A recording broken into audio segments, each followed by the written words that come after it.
Gold விலை 100 ரூபாய் அப்படின்னு சொன்னா நீங்க நம்புவீங்களா? நிச்சயமா நீங்க நம்பிதான் ஆகணும். ஆனா இது இப்ப கிடையாது. 1960ல இன்னைக்கு ஏறக்கூடிய அதை விட 1000 மடங்கு வந்து விலை ஏறி இருக்கு. ஆமா, இன்னைக்கு கோல்டோட விலை 1 லட்ச ரூபாவை தாண்டிடுச்சு.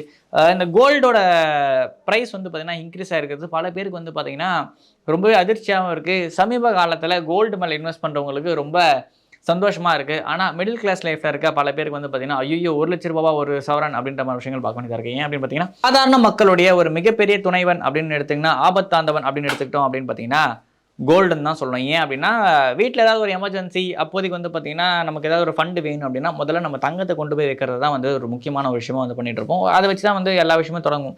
பல பேர் வந்து பார்த்தீங்கன்னா, வீட்ல போட்ட அந்த நகைய வச்சு தான் வந்து பார்த்தீங்கன்னா, தொழில் தொடங்கியிருப்பாங்க. ஸ்கூல் ஃபீஸ் கட்டினதாகட்டும் சரி. விஷயம் வந்து பல பேர் வந்து சொல்லுவாங்க. பொலிட்டிக்கலா வந்து பல பேர் சொல்லிட்டு இருப்பாங்க. தமிழ்நாட்டுல கல்விக்கு ரொம்ப இம்பார்ட்டன்ஸ் குடுப்பாங்க. இருக்கிற அந்த குண்டுமணி தங்கத்தை வச்சாவது வந்து பார்த்தீங்கன்னா, அவன படிக்க வைக்கணும் அப்படின்னு சொல்லிட்டு நினைப்பாங்க அப்படின்னு சொல்றது. அந்த கோல்டுன்றது அவ்வளோ இம்பார்ட்டன்டான விஷயமா வந்து தமிழ்நாடு வந்து ரொம்ப பார்த்துட்டு இருந்துச்சு. தமிழ்நாடு மட்டும் இல்ல, ஆல் ஓவர் இந்தியா ஃபுல்லா வந்து பார்த்துட்டு இருக்கு. சமீப காலத்துல கோல்டோட பிரைஸ் வந்து இன்க்ரீஸ் ஆகிறதுக்கான காரணம் ஒரு பொருளாதார ஸ்திரத்தன்மையும், பல நாடுகள்ல நடக்கிற உள்நாட்டு போர் சம்பந்தப்பட்ட விஷயங்களும் தான் வந்து காரணமா இருக்கு. குறிப்பா பல நாடுகள்ல இருக்க மத்திய வங்கிகள் வந்து பார்த்தீங்கன்னா, தங்கத்தை வாங்கி சேவ் பண்ண ஆரம்பிச்சிருக்காங்க. அதாவது ரிசர்வ்ல வந்து கோல்ட வைக்க ஆரம்பிச்சிருக்காங்க. அதனால வந்து பார்த்தீங்கன்னா, தொடர்ச்சியா தங்கத்துக்கான தேவை அதிகரிச்சுட்டே இருக்கு. அந்த தங்கத்துக்கான தேவை அதிகரிப்பு, தங்கத்துக்கான இந்த விலையுமே வந்து பார்த்தீங்கன்னா அதிகரிச்சுட்டே இருக்கு.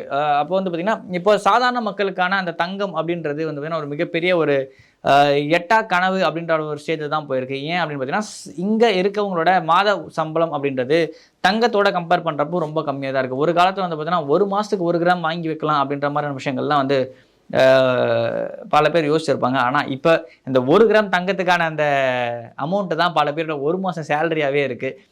அப்படி இருக்கிறப்போ வந்து பார்த்தீங்கன்னா, பல பேர் வந்து தங்கம் சார்ந்த சேமிப்புகள தொடர முடியாதோ அப்படின்ற மாரி விஷயங்கள் வந்து ஒரு மிகப்பெரிய ஒரு ஐயமா வந்து வச்சிருக்காங்க. ஒரு சில பேர் வந்து பார்த்தீங்கன்னா, இந்த டிஜிட்டல் ஆப்லலாம் வந்து பார்த்தீங்கன்னா, தங்கத்த போட்டு சேமிக்கலாம் அப்படின்ற மாரி விஷயங்கள் வந்து சமீபத்தில எல்லா கம்பெனிஸுமே வந்து பார்த்தீங்கன்னா ஆரம்பிச்சிருந்தாங்க. எல்லா ஜுவல்லரி ஷாப்புமே வந்து பார்த்தீங்கன்னா, டிஜிகோல்டுன்னு சொல்லியிருந்தாங்க. அதுக்குமே வந்து சமீபத்தில ரிசர்வ் பேங்க்கும், செபியும் வந்து ஒரு சின்ன செக் ஒண்ணு வச்சிருந்தாங்க. அப்படி இருக்கிறப்ப தங்கத்தில சேமிக்கலாமா? தங்கத்தில முதலீடு பண்ணலாமான்னா, டெஃபினட்டா நீங்க நெறைய அமௌண்ட் வச்சிருந்தீங்கன்னா, தங்கத்தில முதலீடு பண்றது நல்ல விஷயம்.